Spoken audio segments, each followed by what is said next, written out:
সুপ্রিয় দর্শক, আসসালামু আলাইকুম। সবাইকে স্বাগতম জানাচ্ছি আজকের গুরুত্বপূর্ণ সংবাদে।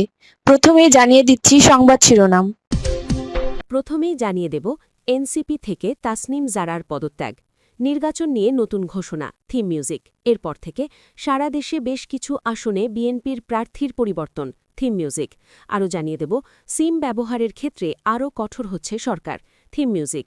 এরপর থেকে মনোনয়ন না পেয়ে কান্নায় ভেঙে পড়লেন বিএনপি নেতা, থিম মিউজিক। এবং সর্বশেষে জানিয়ে দেব মাদ্রাসায় ভয়াবহ বিস্ফোরণ, বোমা তৈরি সরঞ্জাম সহ যা পাওয়া গেল। এতক্ষণ শুনছিলেন সংবাদের শিরোনাম, এখন বিস্তারিত। তবে তার আগে অনুরোধ থাকবে এই ভিডিওটিতে একটি লাইক এবং কমেন্ট করে জানিয়ে দিন কোন জেলা থেকে বা কোথা থেকে আপনি আমাদের এই ভিডিওটি দেখছেন এবং শুনছেন। Theme music. এনসিপি থেকে তাসনিম জারার পদত্যাগ, নির্বাচন নিয়ে নতুন ঘোষণা।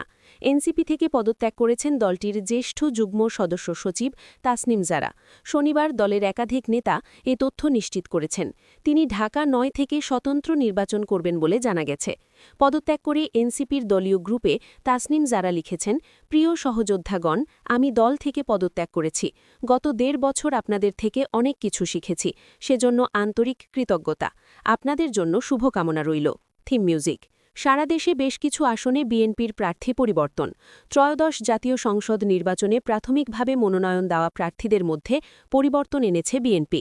সেই সঙ্গে যুগপথ আন্দোলনের সঙ্গীদের কয়েকটি আসন ছেড়ে দেওয়া হয়েছে। সমঝোতার মাধ্যমে বিপ্লবী ওয়ার্কার্স পার্টির সাধারণ সম্পাদক সাইফুল হককে ঢাকা ১২ আসন ছেড়ে দিয়েছে বিএনপি। এই আসনে বিএনপির প্রার্থী হিসেবে মনোনয়ন দেওয়া হয়েছিল যুবদলের সাবেক সভাপতি সাইফুল আলম নীরবকে। চট্টগ্রাম ৪ আসনে বিএনপির ঘোষিত প্রার্থী কাজী সালাউদ্দিনের পরিবর্তে মোহাম্মদ আসলাম চৌধুরীর নাম চূড়ান্ত করা হয়েছে।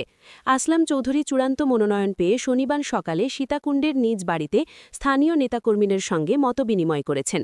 তিনি বলেন, দল আমার উপর যে আস্থা রেখেছে তা আপনাদের ত্যাগের ফসল।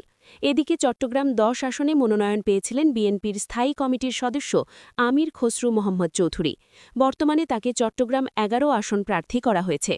গত ৩ নভেম্বর প্রাথমিক মনোনয়ন ঘোষণা পূর্বে এ আসনটি ফাঁকা রেখেছিল বিএনপি। অপরদিকে চট্টগ্রাম ১০ আসন এখন দলটির প্রার্থী করা হয়েছে বাংলাদেশ জাতীয়তাবাদী পার্টি শ্রমিক দলের সভাপতি সৈয়দ আল নোমানকে। তিনি বিএনপির প্রয়াত ভাইস চেয়ারম্যান আবদুল্লাহ আল নোমানের ছেলে। যশোরে ৬টি আসনের মধ্যে ৪টিতেই প্রাথমিকভাবে মনোনয়ন দেওয়া প্রার্থী পরিবর্তন করেছে বিএনপি। যশোর ১ আসনে বিএনপি প্রথমে মনোনয়ন দেয়, দলের কেন্দ্র মনোনয়ন না পেয়ে কান্নায় ভেঙে পড়েন বিএনপি নেতা।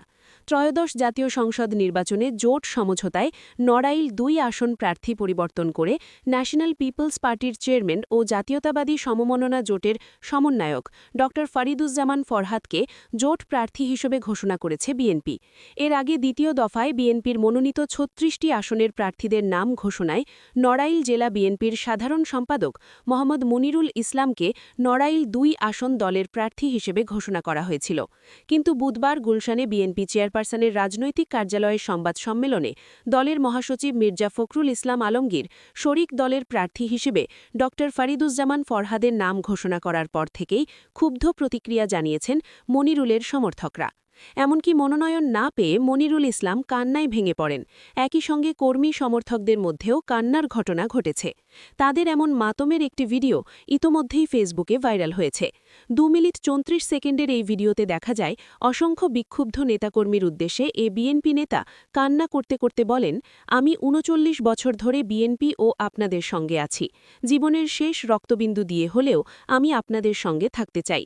আমরা নড়াইল ও লোহাগাড়ারবাসী। আমাদের প্রিয় নেতাকে বরণ করতে ঢাকায় এসেছি। আপনারা সবাই আমার সঙ্গে থাকবেন? এমন প্রশ্ন করতেই প্রতিরুত্তের সমবেতে উত্তর এসেছিল, হ্যাঁ,